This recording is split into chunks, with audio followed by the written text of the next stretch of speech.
May 23rd, 1934, Bonnie and Clyde were traveling down this road. We're looking to the north now up towards Gibsland, Louisiana, which is a small town in northern Louisiana. They were headed southbound.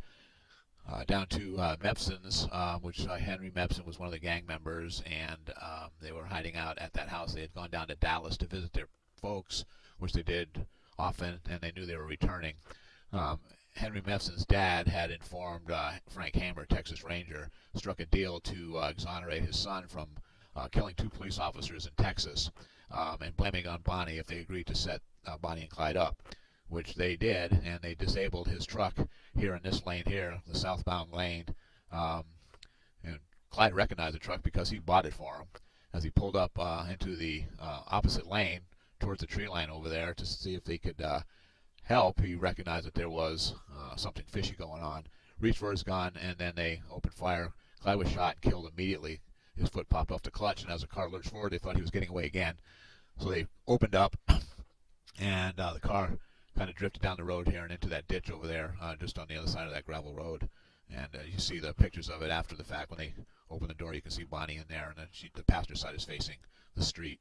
They were right up in here. A couple of Texas Rangers and some Bineville Parish sheriffs were hiding up here in this tree line. This is where they were hiding, the posse. I think they're a little lower on the hill than I'm standing up here, but gives you an idea. It's changed a lot since 1934. Actually, that road was a gravel road then. It's been repaved a few times, so it has changed a bit. There's a still shot of a view that one of them might have had.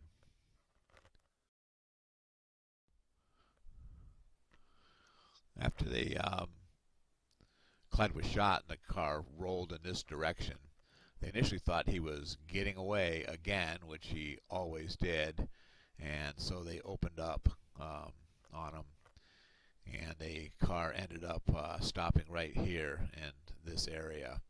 The driver's side towards the tree line, the passenger side towards the street.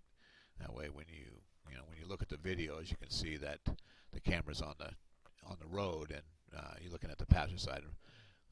Bonnie laying up against Clyde. She wasn't sitting next to him. She was sitting up next to the passenger's door.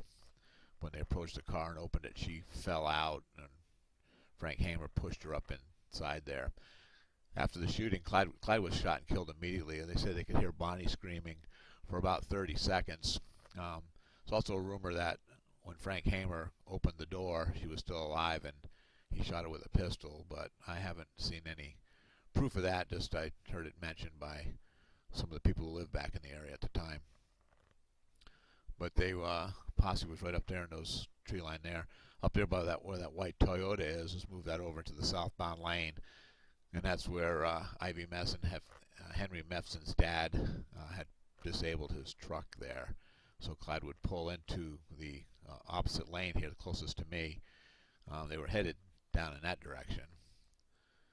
But as he pulled over into that lane, closer to the tree line, he was closer to the posse. And it was on that knoll there so they could see in both directions. It was deliberately set in this area.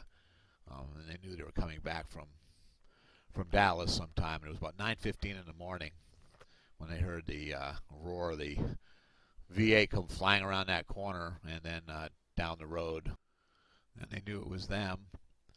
And so as they approached, the car never did come to a complete stop. Clyde figured out pretty quickly that something was wrong, and he actually turned and reached for his BAR, which was sitting on the seat next to him, and didn't get that far. They opened up. He was killed immediately. He was shot in the temple. He was dead immediately.